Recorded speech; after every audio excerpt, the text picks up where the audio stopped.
ارے بھی next question ہے، کیا قرآن شریف یا صحیح بخاری شریف کو ڈائریکٹ پڑھنے سے انسان گمراہ ہو سکتا ہے؟ پلیز وضاحت فرما دیں۔ وضاحت یہ کہ کوئی گمراہ نہیں ہوتا۔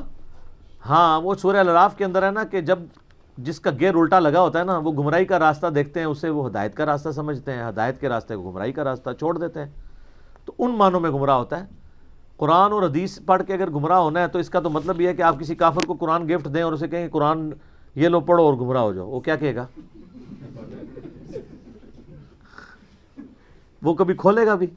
اور سب پریکٹیکلی ہزاروں لوگ تو ہمارے اس ماڈرن ایج میں قرآن کا ترجمہ انگریزی میں پڑھ کے ہدایت پہ آ چکے ہیں۔ گمراہ تو کوئی بھی نہیں اللہ کے فضل سے ابھی تک ہوا۔ ہاں ان کے فرقے ضرور چھوڑ گئے، وہ اس کو گمراہی کہتے ہوں گے، تو انہوں نے جنوں کا نام خیرت رکھ دیا تو رکھتے رہے، ان کی اپنی مرضی ہے۔ قرآن حدیث، اور دوسرا قرآن حدیث ڈائریکٹ کوئی بھی نہیں پڑھتا۔ میں واللہ آپ سے کہہ رہا ہوں کون ڈائریکٹ پڑھتا ہے؟ ہم تو حمزہ بریلوی سے قرآن پڑھتے ہیں، ترجمہ انہوں نے اپنے لیے نہیں کیا تھا، ان کو تو عربی آتی تھی، میرے لیے کیا تھا۔ اب مجھے اردو بھی نہیں آتی، اردو تو آتی ہے نا۔ بخاری شریف کا ترجمہ میرے لیے ہوا تھا تو میں کیوں نہ پڑھوں؟ یہ کتنا خطرناک کھیل کھیل رہے ہیں کہ ڈائریکٹ نہ پڑھو گمراہ ہو جاؤ گے۔ قرآن تو کہتا ہے ہدی للناس، یہ پوری انسانیت کے لیے ہدایت ہے، گمراہ نہیں ہوتے۔ اور اس میں یہ پلی لیتے ہیں وہ یضل بہ کثیرا ویہدی بہ کثیرا، اور کتنی کہانی کرائی وہ بھی آدھی پیش کرتے ہیں، کہتے ہیں قرآن میں لکھا ہے قرآن پڑھ کے لوگ گمراہ ہو جائیں گے، قرآن پڑھ کے ہدایت پا جائیں گے۔ سر یہ اتنا بڑا جھوٹ ہے اللہ اور اس کے رسول کے اوپر۔ اس کا تو مطلب یہ ہے کہ قرآن کتاب ہدایت بھی ہے اور کتاب گمراہی بھی ہے، نعوذ باللہ۔ نہیں، اس کو ہے ہدی للناس وبینات من الہدی والفرقان، سورۃ البقرہ میں آیا، ہدایت کی کتاب ہے پوری انسانیت کے لیے، اس میں روشن دلائت ہیں اور حق اور باطل میں تمیز کرنے والی کتاب ہے۔ اور یہ آپ پیچھے سے پڑھیں، کافروں نے اعتراض کیا تھا کہ اللہ کی کتاب ہے اور اس میں مثالیں آ رہی ہیں مکڑی کی، مکھی کی، اللہ اتنا بڑا ہے، چھوٹی چھوٹی چیزوں کی مثال کیوں؟ تو اللہ نے اس کا جواب دیا کہ اللہ تعالیٰ اس بات سے حیا محسوس نہیں کرتا کہ وہ مچھر کی مثال دے یا اس سے کسی حقیر چیز کی۔ کیوں؟ اللہ کا مقصد کسی پہ علمی روب ڈالنا نہیں ہے، بات سمجھانا ہے، تو اللہ تعالیٰ چھوٹی چھوٹی مثالوں سے بیان کرتا ہے۔ کافروں کے ایمان کو مکڑی کے جالے سے تشبیہ دی سورۃ العنکبوت میں، تاکہ سمجھ آ جائے جس طرح مکڑی کا جالا ایک جھاڑو سے سارا پھر جاتا ہے، تمہارے ایمان کی اوقات بھی یہ ہے۔ تو اللہ نے فرمایا ہم یہ اس لیے کر رہے ہیں، اور اس طرح کی مثالوں سے ہم بہت سو کو گمراہ کر دیتے ہیں اور بہت سے لوگوں کو ہدایت دے دیتے ہیں۔ اور ساتھ ہے کہ ہم گمراہ نہیں کرتے، وما یضل بہ الا الفاسقین، فاسقوں کو گمراہی ملتی ہے۔ کیوں؟ فاسق اس کو نہیں مانتے اس لیے۔ اہل ایمان تو سورہ الانفال میں آتا ہے، جب بھی قرآن نازل ہوتا ہے اہل ایمان سے جب کافر پوچھتے ہو کہتے ہیں ہمارے تو ایمان ہی بڑھ گئے۔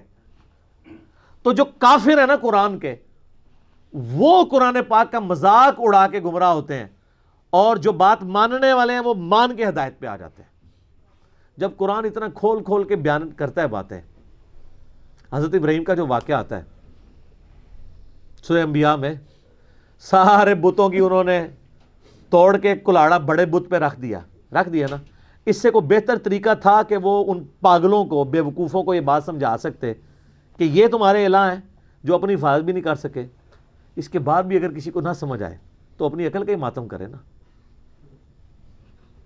تو انہوں نے اس طریقے سے بات سمجھائی نا، لیکن لوگوں نے کیا مان لی؟ گمراہی ہوئے نا مزید۔ بس اس طرح یہ بھی گمراہ ہوتے ہیں، ایاک نعبد و ایاک نستعین پڑھتے ہیں، کہتے ہیں نہیں اس سے گمراہ ہو سکتا ہے بندہ، ہم تو یا علی مدد کہتے ہیں کہ میں گمراہ ہی نہ ہو جاؤں۔ یہ اس طرح کے گمراہ ہو رہے ہوتے ہیں۔ تو سر قرآن سے کوئی نہیں گمراہ ہوتا، جو نہیں ماننا چاہتا وہ گمراہ ہوتا ہے۔ او جی قرآن میں آیا وہ گدھوں کی مثال ہے جن پہ کتابیں لدی ہوئی ہیں، او تہاڈی مثال ہے سرکار، وہ شیشے ویکھی جے کدے کہ علماء یہود کو اللہ نے کہا یہ گدھوں کی مثل ہے، کتابوں سے گدھا بھی استفادہ نہیں کرتا، انہوں نے بھی استفادہ کر کے ان پروفیسیز سے نبی علیہ السلام کو پیغمبر آخر الزمان نہیں مانا۔ جو کتابوں کو مان لے، ان پہ ایمان لے آئے، کتابوں کو بھی مانے کتابوں کی بھی مانے، وہ گمراہ نہیں ہوتا۔ جو کتابوں کو ماننے سے انکار کرتے وہ گمراہ ہوتا ہے۔ تو ایک بار جھوم کے کہہ دیں کہ مرنے سے پہلے اے مسلمان کر لے اس پہ غور، کتابوں کا خدا اور ہے، بابوں کا خدا اور۔ میرے خیال ہے یہ اب لوگوں کو سمجھ آ جائے گی انشاءاللہ۔ یہ اتنی دفعہ ریپیٹ ہوا ہے نا، جس طرح قرآن حکیم میں وہ 31 دفعہ ہے نا، فَبِأَيِّ آلَاءِ رَبِّكُمَا تُكَذِّبَانِ، کوٹ کوٹ کے اللہ نے بھرا ہے کہ تم اپنے رب کی قدرت کی کون کون سی نشانیوں کو جھٹلاؤ گے۔ میرے خیال ہے ہم تو 31 سے بھی زیادہ دفعہ اس کو یہاں پہ ریپیٹ کر چکے ہیں۔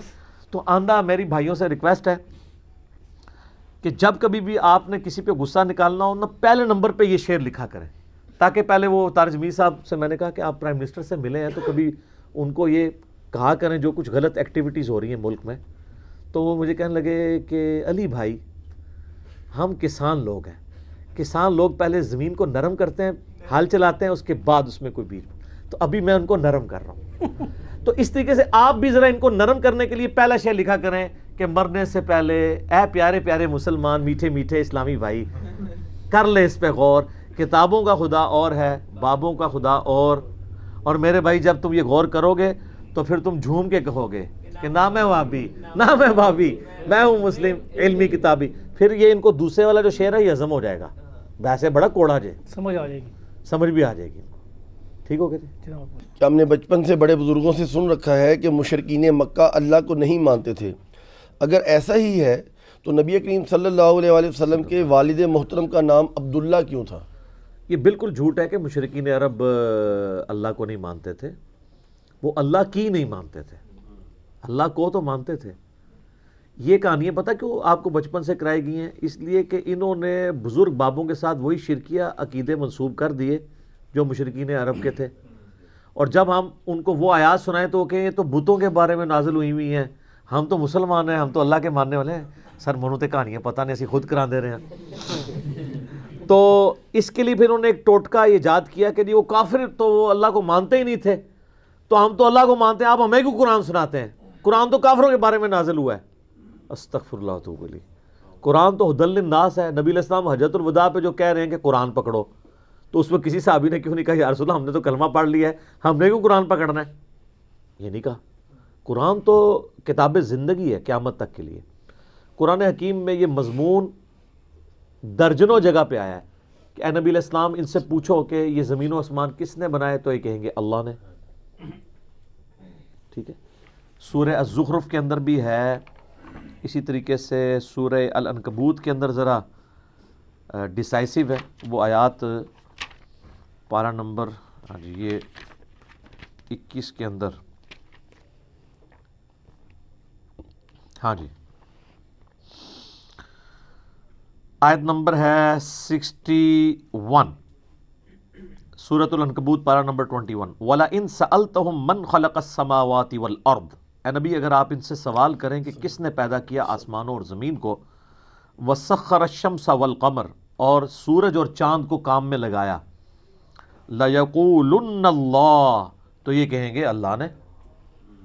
یہ مکی صورت ہے، کافروں سے سوال کرو.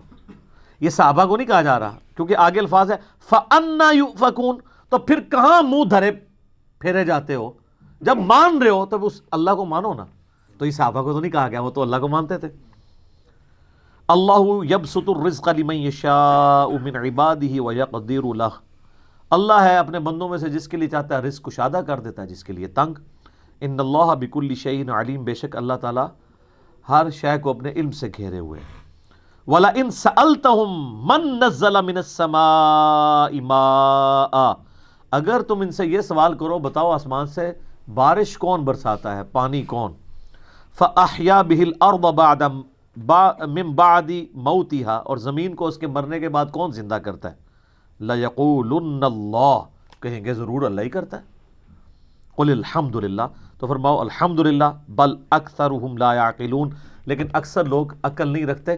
الحمدللہ میں جو بات سمجھانا چاہتا تھا تم سمجھ گئے کہ اللہ، تو جب اللہ ہے تو پھر اللہ کے ساتھ چھوٹے آلہہ کیوں تم نے بنائے ہوئے ہیں؟ سب کچھ کرنے والا تو وہ ایک اللہ ہے. تو وہ اصل میں چھوٹے چھوٹے آلہہ بناتے تھے. سورہ الزمر کے سٹارٹ میں ہی آتا ہے، وہ کہتے تھے ہم ان چھوٹے چھوٹے آلہہ کی عبادت اس لیے کرتے ہیں تاکہ یہ ہمیں اللہ کا قرب دے دیں گے، اللہ کا مقرب ہمیں بنا دیں گے، ہمیں اللہ کے نزدیک کر دیں گے.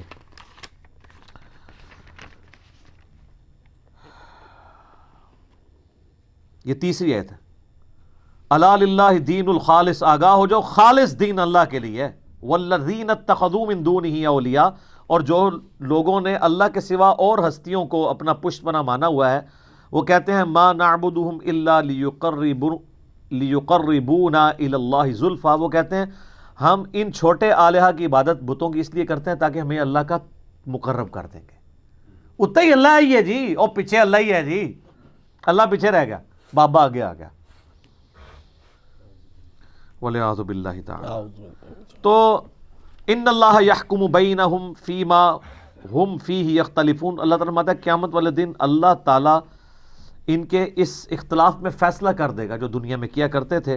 ان اللہ لا یہدی من ہوا کاذب کفار, اللہ تعالیٰ جھوٹے کو اور نافرمان کو, سرکش جو باغی ہے, اس کو ہدایت نہیں دیتا.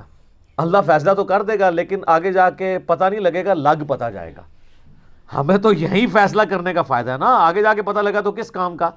اگر قیامت والے دن ایک قادیانی کو پتہ چلا کہ غلام احمد قادیانی نے کہانی کرائی ہوئی تھی, تو وہ پھر کیا ریکویسٹ کرے گا کہ اللہ ایک دفعہ پھر دوبارہ دنیا میں بھیج دے؟ نہیں, ایسا نہیں ہوگا, ادھر ہی پتہ لگوانا ہے. تو وہ اللہ کو مانتے تھے, اس کے ساتھ چھوٹے آلہہ بھی مانتے تھے. ایون صحیح مسلم میں آتا ہے, وہ یہ پڑھتے تھے لبیک اللہم لبیک, اے اللہ ہم حاضر ہیں, میں حاضر ہوں, تیرے ساتھ کوئی شریک نہیں ہے مگر وہ جس کو تو نے شریک کیا ہے, اور اس کا مالک بھی تو ہی ہے. کڈی لمبی کہانی. یہ بھی یہی کہتے ہیں نا کہ بزرگ ہیں, اولیاء اللہ ہیں, ان کی طاقتیں بھی اللہ ہی کی طاقتیں ہیں. سیم وہی چیز. باقی میرا جو کلپ ہے نا, ریسنٹلی ریکارڈ ہوا ہے, وسیلے کے نام پہ دھوکہ, سر ان کی کہانیاں ساری کنکلوڈ کر دی ہیں اللہ کے فضل سے. اس سے پہلے دعا صرف اللہ ہی سے ہے, ریسرچ پیپر بھی ہے, وہ آپ پڑھیں تو آپ کو پتہ چل جائے گا. انہوں نے صرف کہانیاں گھڑی تھیں لوگوں کو یہ دھوکہ دینے کے لیے. اور دوسری طرف ان کو میں نے ایسے نا بڑی زبردست پھکیاں دی ہیں. اے جی کافروں کے بارے میں آیات ہیں, بالکل جی. تو یہ آئے دن آپ کے جو یہ لوگ ہیں, ہر دوسرے بندے کو گستاخ رسول کہہ کے حرامی کیوں کہتے ہیں؟ وہ کہتے ہیں جی قرآن میں لکھا ہوا ہے بعد ذالک زنیم. ولید ابن مغیرہ کے بارے میں, جو خالد ابن ولید کا باپ تھا, کافر مرا نا, تو اللہ نے فرمایا اس کی اصل میں خطا ہے. وہ کہتے ہیں جی گستاخ رسول حرامی ہوتا ہے, یہ تو قرآن کا فیصلہ ہے. اچھا اس صورت میں جب وہ ان کے فرقے کا نہ ہو, اگر ان کا فرقہ چھوڑ دے حرامی ہوتا ہے, واپس آڑے پھر لالی ہو جاتا ہے. یا اقتدار میں نہ ہو, ہاں, یا اقتدار میں نہ ہو, وہ ڈاڈا ہوتا ہے, وہ لالی رہتا ہے. اچھا اقتدار والوں سے کہتے ہیں کہ توبہ ریکارڈ کروائیں, اور دوسرے کہتے ہیں چوک دیو, تھلنے میں چکا دیتے ہیں. تو میں اس میں سے سوال کرتا ہوں کہ یہ ولید بن مغیرہ کافر تھا یا مسلمان؟ تو یہ آیت تو کافر کے بارے میں نازل ہوئی ہے, تو آپ 295C کی آڑ میں مسلمانوں کو کیوں حرامی کہتے ہیں پھر؟ تو پھر پتہ آپ کو کیا کہیں گے؟ نہیں جی گستاخ جو بھی ہو نا, چاہے مسلمان ہو یا کافر, اللہ کا تو فیصلہ ہے قرآن میں, یہ اصولی بات ہے. تو سر پھر شرک چاہے بابے کے ذریعے ہو یا بت کے ذریعے ہو, ایاک نعبد و ایاک نستعین کی وائلیشن جو کرے گا اس پہ یہ فٹ ہو جائے گی. اللہ اکبر کبیرہ. اور بڑی زبردست آیت جو میں اکثر کوٹ کرتا ہوں, ادھر بھی کوٹ کر دیتا ہوں, سورۃ النمل کی آیت نمبر 63, امن یجیب المضطر اذا دعاہ, بلا بتاؤ تو کون ہے جو اضطراب میں گھرے ہوئے شخص کی فریاد کو سنتا ہے, ویکشف السوء, اور اس سے اس کی تکلیف بھی دور کر دیتا ہے, ویجعلکم خلفاء الارض, اور تمہیں زمین پر اگلوں کا خلیفہ کرتا ہے. اِلٰہٌ مع اللہ, کیا اللہ کے ساتھ اور الہ بھی ہے جس کی یہ کوالٹیز ہوں؟ قلیلا ما تذکرون, بہت کم لوگ ہی, بہت کم ہی تم نصیحت حاصل کرتے ہو. اللہ تعالیٰ نے کہا جو تمہاری تکلیف دور کرے, مصیبت پریشانی میں جسے پکارتے ہو نا, ایک تو ظاہری اسباب ہے وہ تو ٹھیک ہے, وَتَعَاوَنُوا عَلَى الْبِرِّ وَالتَّقْوَىٰ وَلَا تَعَاوَنُوا عَلَى الْإِثْمِ وَالْعُدْوَانِ, لیکن یہ غائب میں پکارنا, گویا اسے الہ مانے ہوئے ہو. آپ پانی مجھے پلا دیں, ٹھیک ہے, سنت ہے, قرآن میں حکم ہے. بغداد میں دفن ہے اور میں کوئی شہزاد بھائی مجھے پانی پلا دیں, پلانا ویسے کون نہیں انہوں نے, ٹھیک ہے. تو یہ پھر شرک ہو جائے گا. اس میں جو یہ مثال ہے نا کہ بارش اللہ برساتا ہے, ڈیوٹی فرشتوں کی ہے, لیکن مانگیں گے اللہ سے. سر یہ ایک مثال ان کے لیے کافی ہے. اور کس طرح کھول کھول کے آپ کو بیان کریں کہ مرنے سے پہلے اے مسلمان کر لے اس پہ غور, کتابوں کا خدا اور ہے, بابوں کا خدا اور. ٹھیک ہو گیا. جزاک اللہ.